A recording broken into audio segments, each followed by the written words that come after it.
Hello everyone.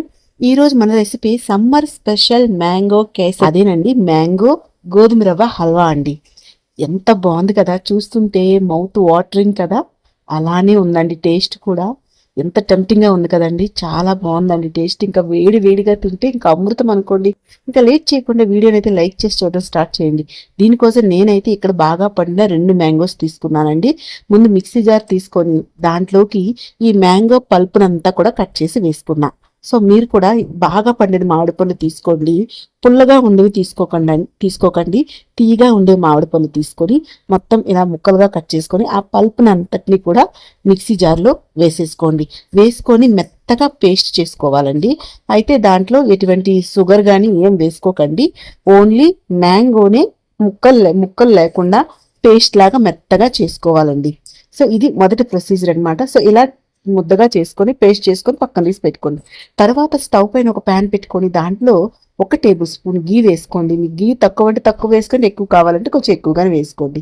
తర్వాత అది ఎక్కేలోపు ఒక మిక్సింగ్ బౌల్ తీసుకొని దాంట్లో కొంచెం గోధుమ రవ్వ తీసుకోండి. దాంట్లో మనం పేస్ట్ చేసిన ఈ మ్యాంగోని వేసి మొత్తం కలిపేసుకోండి.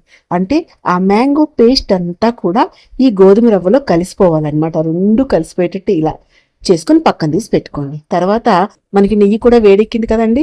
ఈలోగా దాంట్లో డ్రై ఫ్రూట్స్ మీకు ఏమేమి కావాలో అన్నీ కూడా వేసుకొని బాగా గోల్డెన్ కలర్ వచ్చినంత వరకు కూడా వాటిని ఫ్రై చేసుకొని వాటిని తీసి ఒక ప్లేట్లో వేసి పక్కన తీసి పెట్టుకోండి. తర్వాత అదే ప్యాన్లో మనకి మిగతా నెయ్యి ఉంది కదండి, ఇంకా మీకు కావాలి, ఎక్కువ నెయ్యి కావాలంటే ఇంకా కొంచెం నెయ్యి యాడ్ చేసుకొని, లేదా అదే సరిపోతుందంటే అదే నెయ్యిలో ఇలా మనం కలుపుకున్న గోధుమ రవ్వను కలుపుకున్న మ్యాంగోని గోధుమ రవ్వ కలుపుకున్నాం కదా, ఆ పేస్ట్ని వేసేయండి.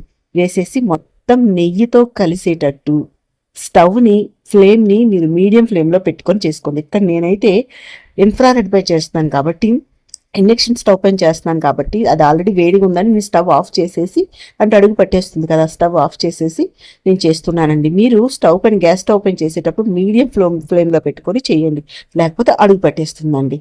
సో ఇలా నెమ్మదిగా చేసుకుంటూ ఉండాలండి. కొంచెం అడుగు మందంగా ఉండే గిన్నెని పెట్టుకోండి. మీరు మరీ పలుచగా ఉన్నదైతే అంటేస్తుందండి. సో అతుక్కోకుండా ఉండాలి అంటే మందంగా ఉన్నది పెట్టుకొని ఇలా విలవిలగా వచ్చినంత వరకు కూడా మీరు దాన్ని ఫ్రై చేసుకోవాలండి, అంటే నెయ్యిలో. అప్పుడే టేస్ట్ బాగుంటుంది. ఇలా విలవిలగా వస్తుంది, మీకు తెలిసిపోతుందండి. అప్పటి వరకు చేసుకొని స్టవ్ ఆఫ్ చేసేయండి. స్టవ్ ఆఫ్ చేసిన తర్వాత అది వేడిగా ఉండాలి. వేడిగా ఉన్నప్పుడే మీరు తినే టేస్ట్ బట్టి, అంటే మీరు ఎంత తీపి తింటారో దాన్ని బట్టి మీరు పంచదార యాడ్ చేసుకోండి. పంచదార పౌడర్ యాడ్ చేసుకోండి. పంచదార అయితే దాంట్లో కరగదండి. పంచదార పౌడర్ యాడ్ చేసుకొని, నేనైతే పంచదార ఇలాచీ కలిపి మిక్సీ పట్టుకున్నాను. ఇలా మొత్తం అది కొంచెం వేడిగా ఉంటుంది. స్టవ్ ఆఫ్ చేసేయాలి, వేడిగా ఉండాలి. అప్పుడు మొత్తం కలిపేసుకుంటే ఎమ్మి టెంప్టింగ్గా ఉండే, టేస్టీగా ఉండే, మ్యాంగో ఫ్లేవర్తో ఉండే మ్యాంగో కేసరి హల్వా రెడీ అయిపోయిందండి. చూసారు కదా, ఎంత బాగుంది తెలుసా అండి. తింటుంటే మ్యాంగో ఫ్లేవర్తో చాలా బాగుందండి. మీరు కూడా లేట్ చేయకుండా చేసేయండి. ఎలా వచ్చినాయని మీ ఒపీనియన్ని కామెంట్ సెక్షన్లో షేర్ చేసుకోండి ప్లీజ్ అండి.